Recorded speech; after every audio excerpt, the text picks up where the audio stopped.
USA France Financials est un cabinet indépendant de gestion privée et patrimoniale vous offrant les avantages et services d'un cabinet à taille humaine ainsi que les ressources de grandes institutions. Nous sommes spécialisés dans l'accompagnement des Français et Franco-Américains qui se sont installés ici aux États-Unis. Aujourd'hui, nous accompagnons plus de 850 familles depuis 2010. Nous nous adressons à une clientèle ne sachant pas où elle se retrouvera dans l'avenir et lui permettons d'être proactive face à des problématiques fondamentales de planification par l'établissement de stratégies portables, flexibles et adaptées. Ces problématiques sont notamment les successions internationales, la retraite, les placements, les stratégies fiscales et la prévoyance. Notre équipe et nos réseaux de partenaires, que ce soit des avocats, des comptables, permettent d'avoir une vision globale sur votre situation patrimoniale internationale, que ce soit par exemple aux États-Unis ou en France. Cette double compétence nous met dans une position de force et nous permet de gérer toutes les problématiques possibles et inimaginables affectant l'avenir de nos clients. Nous accompagnons notre clientèle sur la longue durée, bâtissons avec eux des relations à vie et agissons d'une certaine manière comme leur propre family office. Nous utilisons un processus de planification très élaboré. Nous commençons par mettre nos clients dans une meilleure situation par le biais de stratégies d'ingénierie patrimoniale ou d'instruments fiscalement avantageux lorsqu'il s'agit par exemple de les aider à mieux planifier leur retraite, avant même d'aborder l'aspect tactique, c'est-à-dire des investissements purs, afin de s'assurer que ces investissements soient en ligne avec leur stratégie globale et compréhensible. Nous vous invitons à regarder notre vidéo sur Pourquoi choisir USA France Financials, dans laquelle nous vous expliquons plus en détail notre manière de procéder.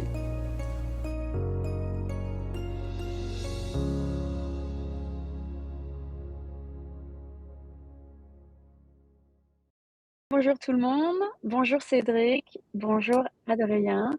Bienvenue à tous à notre symposium USA France Financial and French American Chamber of Commerce. Nous sommes sur la session Comment améliorer son credit score aux États-Unis. C'est un sujet qui est simple mais tellement compliqué à la fois et vraiment passionnant. Donc je suis ravie mon nom est Annabelle Ballot-Potier, je suis la directrice de la Chambre de commerce et je suis ravie aujourd'hui d'accueillir Cédric Sage de USA France Financial et Adrien Hérault de USA France Financial. Messieurs, je vous laisse peut-être vous présenter et tout à fait. Et Annabelle, un grand merci encore à la Chambre de commerce, à toi-même, à ton équipe pour l'organisation de ce symposium, le troisième que l'on fait. Voilà. Pour les présentations, puisque Adrien est notre intervenant sur ce sujet, Adrien qui va traiter voilà, qu'est-ce que c'est un historique de crédit, à quoi ça sert, comment est-ce qu'on peut l'améliorer dans un pays où vraiment l'endettement est roi, alors que c'est vrai qu'en France, on a tendance à payer comptant. Donc pourquoi vraiment est-ce qu'il faut s'endetter pour que les gens nous fassent confiance pour pouvoir emprunter. Alors Adrien, pour présenter Adrien est partenaire à USA France et également il est en charge de l'équipe de développement commercial. Donc Adrien, tu travailles avec nous depuis 7 ans à peu près, c'est ça, 8 ans maintenant? C'est ça à peu près, ouais. 8 ans, ça va bientôt faire 9 ans. Merci Cédric pour la présentation. Bonjour à tous. Donc comme l'a dit Cédric, Adrien Hérault. Alors aujourd'hui, je vais partager mon écran déjà. Hop, allons-y. Allez, c'est parti. Aujourd'hui, on va parler ensemble du crédit score et surtout comment améliorer votre crédit score. Alors, avant de me lancer, je vais prendre quelques minutes, quelques secondes pour présenter le cabinet. Alors, je suis désolé pour les personnes qui étaient sur les autres conférences, ça va être un peu répétitif. Mais pour les nouvelles personnes qui nous rejoignent, USA France Financial, on est un cabinet de gestion privée aux États-Unis. On est spécialisé dans l'accompagnement des Français franco-américains qui sont venus s'installer ici et on les accompagne dans la gestion de toutes leurs problématiques patrimoniales.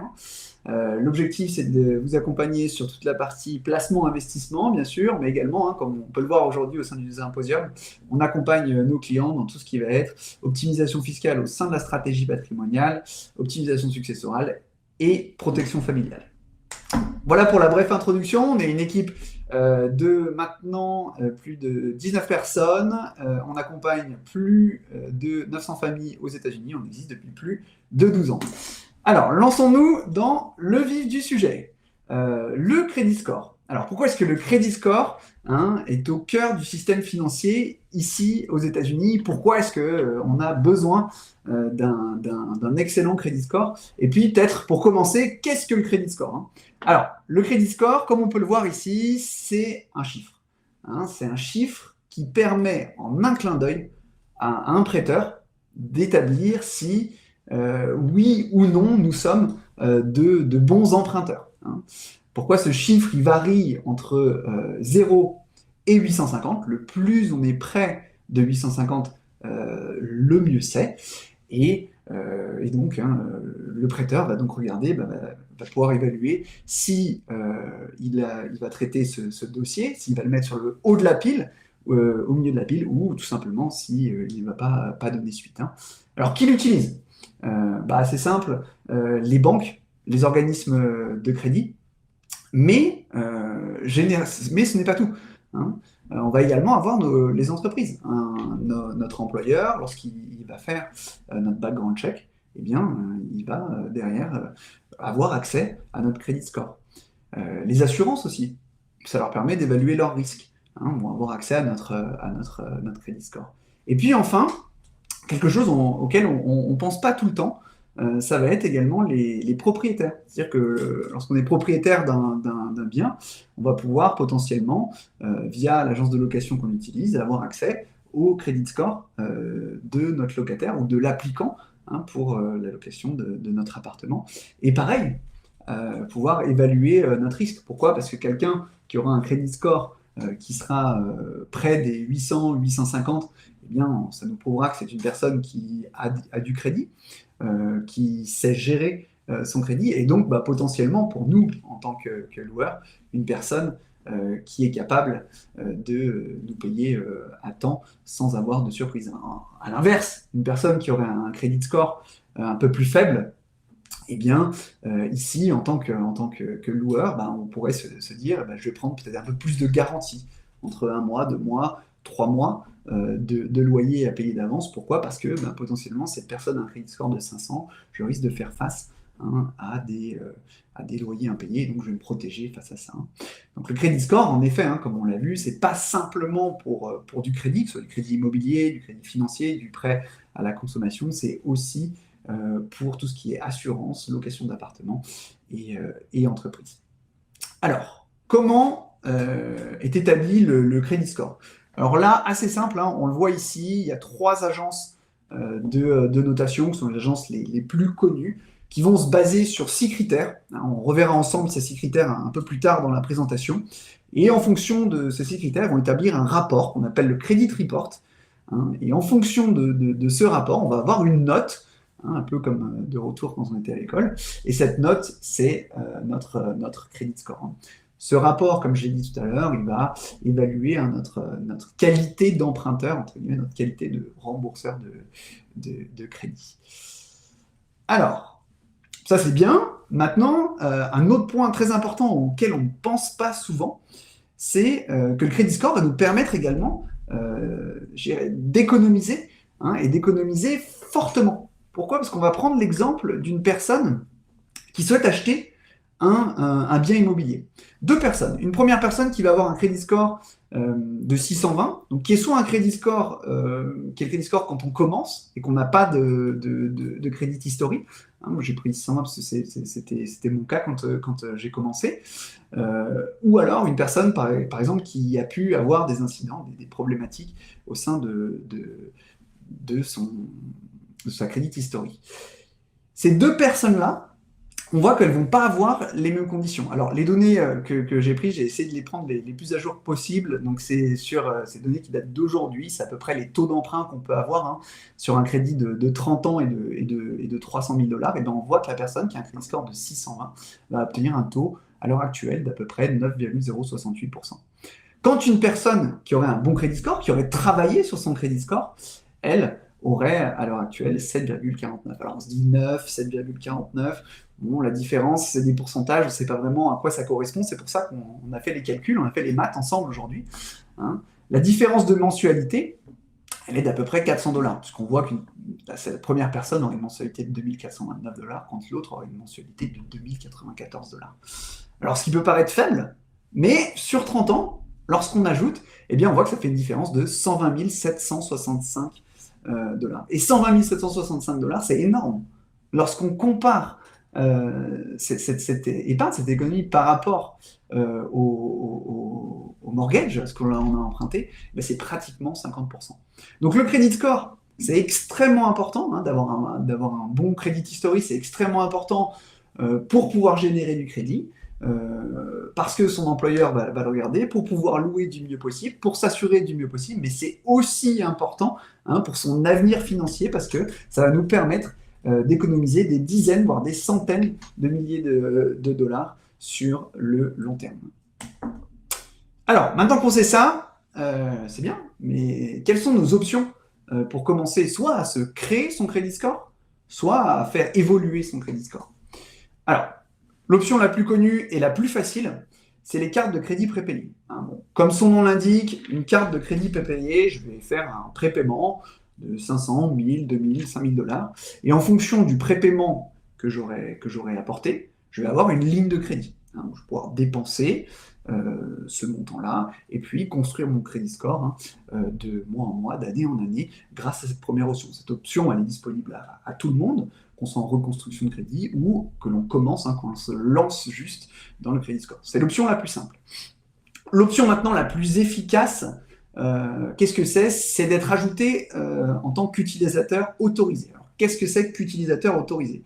Eh bien, simplement, si autour de vous, vous avez une personne de confiance qui vous fait confiance aussi et qui serait d'accord de vous ajouter sur sa carte de crédit ou sur un de ses crédits, eh bien, ça va vous permettre de bénéficier de l'ancienneté de cette personne-là et de son score. Et donc ça, c'est un gros step-up, puisque je me lance, j'ai une personne qui me fait confiance, qui a une crédit historique depuis 10 ans, et bien du coup, je ne commence pas de zéro. Je vais très vite augmenter et très vite me rapprocher des crédits scores qui sont considérés comme bons, voire très bons, voire excellents. Alors, cette option qui paraît idéale, elle ne marche pas forcément pour tout le monde. Pourquoi ? Parce que c'est un risque de la part de la personne qui vous fait confiance, parce que l'utilisateur autorisé qui va rajouter sur sa carte de crédit pourrait impacter négativement son score. Alors ici, il y a un quick fix. Lorsqu'on fait cela, l'utilisateur autorisé, la personne qui vous met en utilisateur autorisé peut soit conserver la carte sur laquelle il vous a ajouté, soit la découper. Et donc là, comme ça, il n'y a aucun problème de dépenses non gérées de son côté. Par contre, attention, lorsque vous êtes utilisateur autorisé, il faut s'assurer que la personne qui vous met en tant qu'utilisateur autorisé est un bon crédit score. Sinon, effectivement, vous n'allez pas en bénéficier cette fois, mais vous allez risquer d'en souffrir. Donc, une option qui est très efficace, mais qui est plus risquée. Alors ensuite, on a les prêts sécurisés, un peu comme la dernière option. Ici, c'est tout simplement, par exemple, je décide d'acheter une voiture, j'ai un garant qui va venir se mettre avec moi, qui va me permettre d'obtenir ce crédit-là, et je vais pouvoir travailler mon crédit score de cette façon également. Et puis, un dernier point, qui est pour les personnes qui auraient déjà eu des cartes American Express en France. C'est un cas assez unique, mais si vous avez eu des cartes American Express en France, vous avez la possibilité de faire valoir votre historique. Alors, faire valoir dans quel sens? Est-ce que ça va vous permettre d'avoir un crédit score plus élevé ici? Non. Par contre, ce que American Express va faire, American Express qui est une société de cartes de crédit, ils vont prendre en compte votre historique français, et en fonction de cet historique, ils vont vous allouer des cartes de crédit qui ne seraient pas des cartes de crédit prépayées. Donc, du coup, on rentre directement, entre guillemets, dans la cour des grands avec des cartes qui nous permettent de booster finalement notre score plus rapidement. Alors, est-ce que ces options, c'est l'une ou l'autre? Non. L'objectif, c'est de multiplier nos chances. Donc, si j'ai la chance de pouvoir être mis en utilisateur autorisé, ça n'empêche pas que je puisse faire une carte de crédit prépayée et éventuellement, si j'ai besoin d'acheter une auto, prendre un prêt sécurisé. Pourquoi? Parce que je vais multiplier mes lignes, ce qui est bon pour mon crédit score, on le verra ensemble tout à l'heure. Et également, dans le cas que je viens de mentionner, j'ai des cartes de crédit, j'ai un prêt auto, j'ai deux types de prêts différents, ce qui va encore jouer en ma faveur dans l'amélioration de ma note. Alors, maintenant qu'on sait comment commencer, quels sont les outils à notre disposition, quels sont les facteurs dont on parlait tout à l'heure qui vont affecter mon score? Comment est-ce que je vais être jugé? Ce credit report, sur quoi, entre guillemets, il se base? Alors, on voit ici 6 critères. Alors, là où il faut faire attention, c'est que ces 6 critères, ils ne pèsent pas le même poids dans la balance. Et on va voir ça ensemble aujourd'hui. Alors, le critère le plus important, hein, qui va sans dire, mais c'est quand même important d'en parler, c'est le paiement à temps. Un paiement à temps, ça veut dire quoi? Eh bien, tout simplement, lorsque j'ai une carte de crédit, lorsque je fais un crédit auto, lorsque je fais un prêt à la consommation, bah, je ne rate pas une échéance. À la fin du mois, j'ai pour les cartes de crédit un paiement minimum à réaliser. Hein. Alors nous, on conseille toujours aux personnes de considérer leurs cartes de crédit américaines comme des cartes de crédit à débit différé françaises. Ça veut dire quoi? Ça veut dire tout simplement que lorsque je set up ma carte de crédit, eh bien, je vais mettre en place un paiement automatique à la fin du mois qui viendrait rembourser l'intégralité de mes dépenses que j'ai réalisées chaque mois. Hein. Donc, on fonctionne exactement sur le même principe qu'une carte à débit différé, c'est-à-dire que je dépense à la fin du mois, je rembourse, je repars avec une balance à zéro chaque mois. Hein. Ça, je fais ça pour toutes mes cartes de crédit. C'est la situation idéale. C'est ce qui va me permettre d'optimiser ce point-là. Il faut savoir qu'un paiement en retard ou un paiement raté aurait un effet dévastateur sur votre crédit score. Hein. On appelle ça, on le voit, c'est la troisième catégorie, un incident de crédit.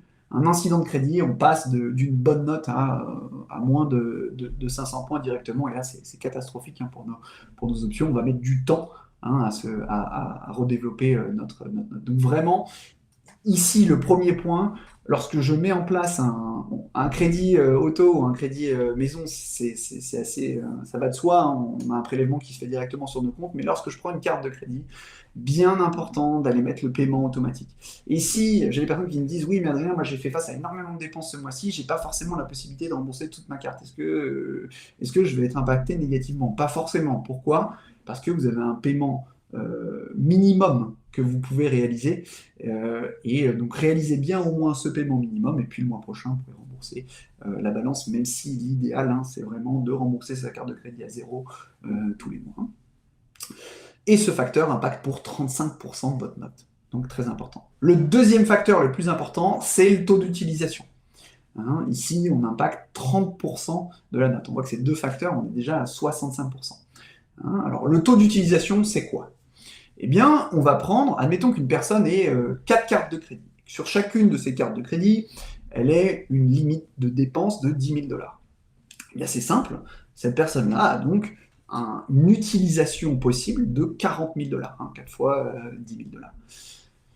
Ce qui est conseillé, hein, c'est de garder un taux d'utilisation toujours inférieur à 30%. Et pas seulement en fin de mois. C'est-à-dire que je dois toujours rester, si je veux être optimal, hein, aller me rapprocher du 850, l'objectif c'est de rester toujours inférieur à 30%.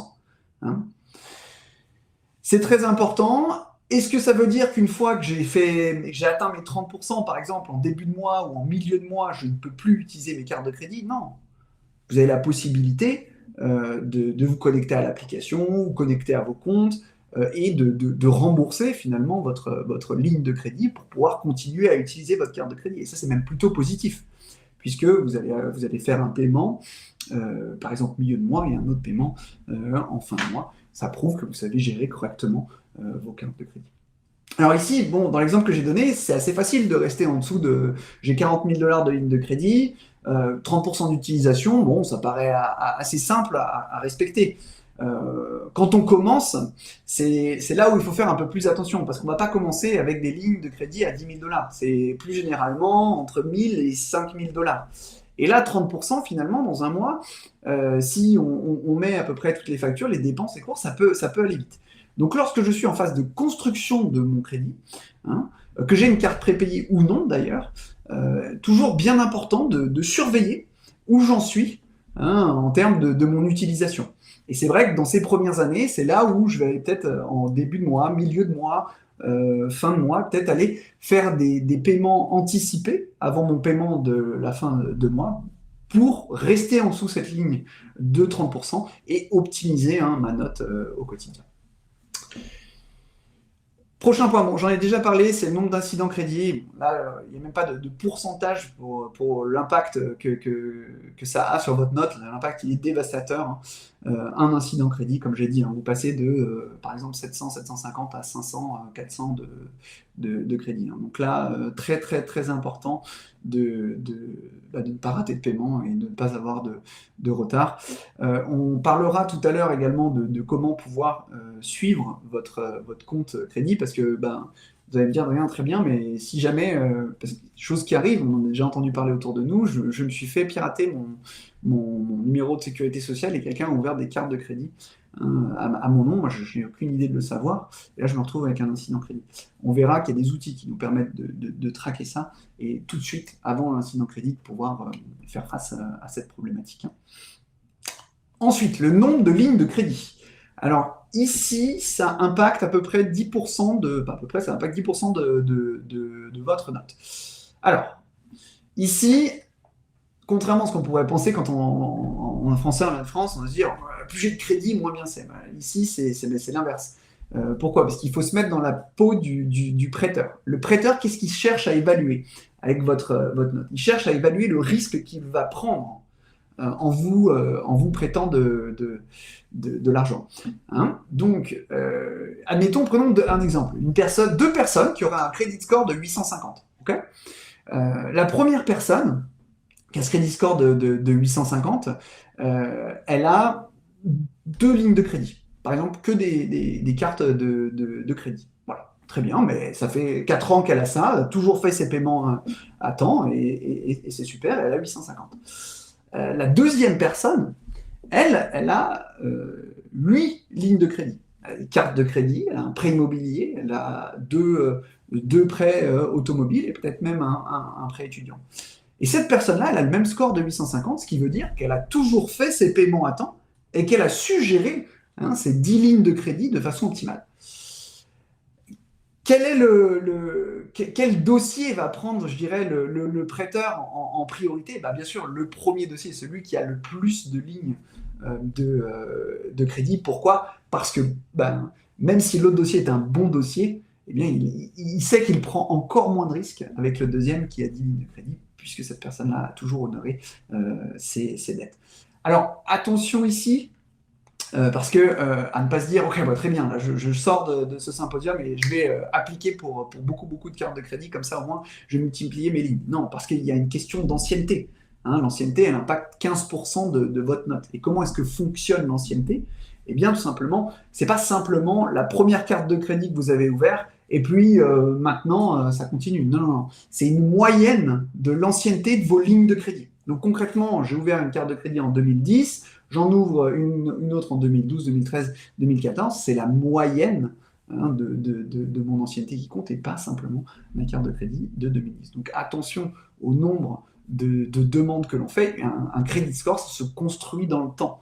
Hein. Ça, c'est très important. Et puis également, on va passer au dernier point, qui est le nombre de demandes. Même chose.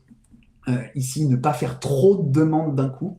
Pourquoi? Parce que même si c'est pour bien faire, on se dit j'ai besoin de faire plus de demandes parce que j'ai pas assez de lignes de crédit et que c'est pour travailler sur votre crédit score. Un prêteur qui voit 4 demandes de crédit, de carte de crédit d'un coup, lui il se dit pas on est en train de travailler sur notre score, lui il se dit oulala, voilà quelqu'un qui a besoin de crédit pour vivre. Et donc ça impacte négativement notre note. Hein. Donc ici, très important sur ce point. Et enfin, un dernier point aussi qui est important, qui n'est pas ici, c'est la diversité de vos lignes de crédit. Hein, comme j'ai dit tout à l'heure, avec mon exemple de la personne qui avait 10 lignes, cette personne-là, elle avait aussi une grosse diversité au sein de ses lignes de crédit, puisqu'elle avait de la carte de crédit, du prêt immobilier, du prêt étudiant et du prêt auto. Hein, donc là, on voit vraiment une personne qui sait gérer tout type de crédit, ce qui est très très positif pour un prêteur.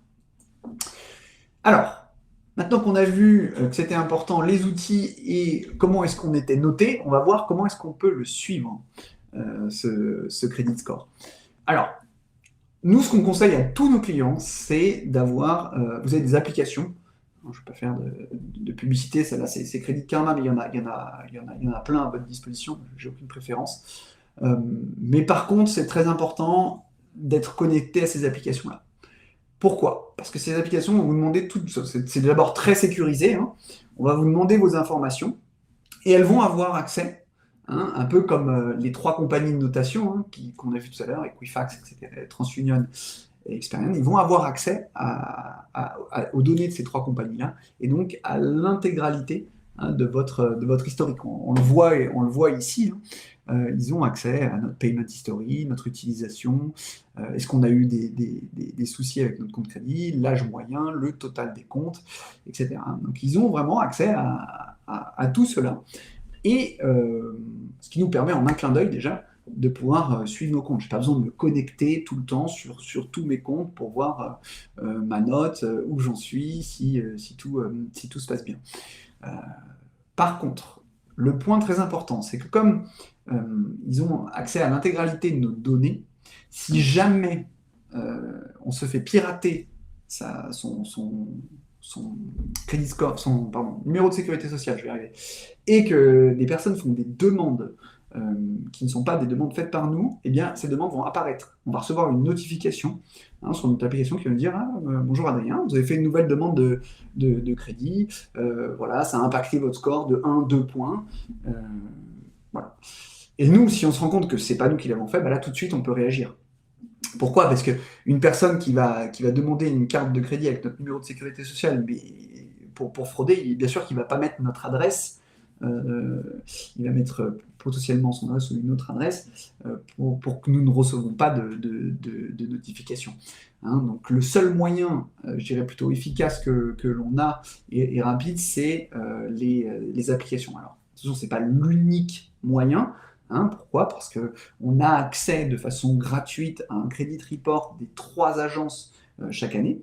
Hein, mais faire ça, je dirais, tous les mois, toutes les semaines, c'est très chronophage, alors qu'avoir l'application et les notifications activées sur son téléphone, bah, ça nous permet en un instant de voir ce qui se passe sur notre compte et donc de pouvoir gérer ça hein, de la façon la plus optimale. Également, donc l'application, c'est très bien, ça nous permet de tout suivre, mais également, comme je viens de le dire, hein, une fois par an, vous avez le droit à un rapport gratuit des 3 compagnies. Alors, c'est un peu chronophage, mais ce que je conseille toujours aux gens, c'est par exemple au moment des taxes, hein, lorsqu'on fait ses taxes, c'est peut-être aussi le bon moment de sortir son credit report et de regarder à peu près tout ce qui s'est passé. Hein. Vous allez avoir des bons conseils pour améliorer votre score et ça peut grandement vous aider hein, dans le développement de votre credit score et comme on l'a vu ensemble, hein, également grandement vous aider dans votre futur financier. Hein. Donc, en conclusion pour le credit score, qu'est-ce qu'il faut éviter autant que possible? Eh bien, c'est d'éviter de ne pas suivre votre compte, hein, ignorer la bonne tenue de votre credit score et de votre historique de crédit, ça sera un impact catastrophique. Faire trop de demandes en même temps. Alors, c'est pas simplement les cartes de crédit, hein, les demandes. Hein. Si vous avez par exemple fait une demande de crédit immobilier ou prêt à la consommation, ça compte. Aussi également tout ce qui va être téléphone, demande d'assurance, etc. Hein. Donc évitez de faire trop de demandes en même temps. Avoir des soldes de crédit élevés, hein, ça impacte notre taux d'utilisation. Annuler des cartes de crédit qui n'ont pas d'encours. Alors ça, c'est un point qui est important. Pourquoi? Parce que quand on commence, on va avoir ces cartes de crédit prépayées. On a vu, bon, très bien, c'est pas les cartes de crédit qui sont très intéressantes et sur lesquelles on a une faible crédit limite, hein, parce que c'est le prépaiement qu'on a fait nous-mêmes.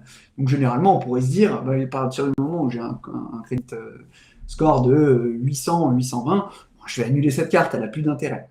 Alors non, surtout ne pas faire ça. Pourquoi? Parce que c'est la carte qui a le plus d'ancienneté. Si vous l'annulez, vous allez impacter fortement votre ancienneté. Donc, parce qu'ici, souvent ce qu'on me dit, c'est ok, bah merci Adrien, c'est très bien, mais moi je paye, il y a des filles pour ça, hein, chaque année. Donc, le conseil ici, c'est de ne pas annuler des cartes, mais de les downgrade. Chaque compagnie hein, a une option de carte de crédit qui est gratuite. Il suffit d'appeler la compagnie de carte de crédit et de dire voilà, j'ai plus besoin d'utiliser, enfin, j'ai plus besoin, mais je souhaite simplement downgrade cette carte de crédit-là. puisque je ne sers plus des avantages qu'elle peut apporter. La compagnie vous downgradera. Vous pouvez garder votre ligne. Vous avez votre application qui vous permet de suivre en permanence ce qui se passe sur les comptes, et vous optimisez votre credit history en utilisant l'ancienneté des cartes de crédit. Donc ça, très important. Et puis, le dernier point qui est le plus important, c'est ne pas payer vos factures à temps. Je le répète, mais je vois trop de personnes qui par mégarde, parce que, je sais pas, il y a une application qui ne s'est pas connectée, on n'a pas reçu une notification, on va se retrouver avec un paiement en retard. Et paiement en retard, eh bien, le paiement en retard va avoir un impact pendant 3 à 6 mois sur le credit score. Lorsque le paiement raté, oublié, lui, aura un impact sur 3, 4, 5 ans. Mais bon, voilà, attention de bien setup les paiements automatiques ici, encore une fois. Voilà pour notre présentation sur le Credit Score. Merci d'avoir assisté. Si vous avez des questions, n'hésitez pas de les poser maintenant. Si vous souhaitez que l'on en parle de façon un peu plus personnalisée, vous avez des questions un peu plus personnelles, n'hésitez pas à prendre rendez-vous soit en scannant le QR code, soit également on vous enverra, je crois, un message à la suite de cette conférence. Très bien. En tout cas, merci Adrien pour cette présentation. Et puis, voilà, on va regarder quand même si il y a quelques... Je ne vois pas de questions de mon côté. Si on a des questions... Non, je n'en vois pas, nous, de notre côté. N'hésitez pas de toute manière à nous rejoindre sur le canal de discussion. Là, vous êtes dans les lives, vous êtes dans les vidéos. Cette vidéo sera bien sûr enregistrée et remise pour toutes les personnes qui souhaitent la regarder, rediffuser sur notre groupe, le spot de la Chambre de commerce. Et vous pouvez bien sûr continuer à poser des questions à Adrien, Cédric ou toute l'équipe du USA France Financial sur ces sujets ou d'autres dans nos différents canaux de discussion. Écoutez, messieurs, merci beaucoup. C'était très, très intéressant. On va finir ce live et on va aller vous rejoindre au prochain qui sera à 2h de l'après-midi. Alors, attendez que je ne dise pas de bêtises, je prends mes petites notes. Nous allons parler à 2h sur la fiscalité franco-américaine depuis les États-Unis. Donc, on va parler de règles fiscales pour les Français implantés temporairement ou de manière permanente aux États-Unis. On parlera de traitement fiscal sur la succession, les revenus immobiliers, l'assurance vie. On discutera des obligations déclaratives franco-américaines et ce sera toi, Adrien, qui sera là avec Olivier Sureau de Jade Fiducial. Voilà. Messieurs, encore un grand merci. N'hésitez pas à nous envoyer vos questions et nous vous retrouverons tous à 2h. Très bien, merci tout à l'heure. Merci Au revoir.